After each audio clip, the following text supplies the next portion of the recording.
Welcome to the Banker Lamp. Please enjoy the video. You start by confirming prerequisites. You need a compatible OS and the package manager or installer ready. Once done, install Kitty with apt, DNF, brew, or the Windows MSI. Use sudo when required. You should also make sure GPU drivers and OpenGL are available so Kitty can use GPU rendering for smooth performance. After installation, launch Kitty once to generate the default config and create the initial configuration file in your home directory so you can begin customizing. You now configure Kitty, open // config/kitty/kitty. Conf and set a monospace font size, color scheme, and cursor style so terminals are readable and consistent.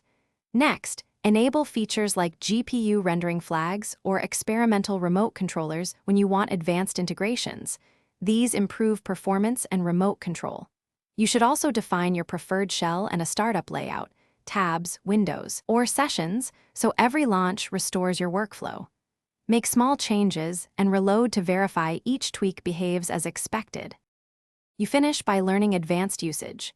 Use Kitty's remote control commands to script window creation and send text. This automates repetitive workflows. Map shortcuts in Kitty. Conf for split panes and layout switching, and test each binding so nothing interferes with your shell. If you encounter glitches like flicker or crashes, disable GPU rendering and restart to determine whether drivers or settings are at fault. Once isolated, re-enable incremental features until you find the offending option and correct it. Thanks for watching. If this was helpful, leave a like and consider subscribing. See you next time.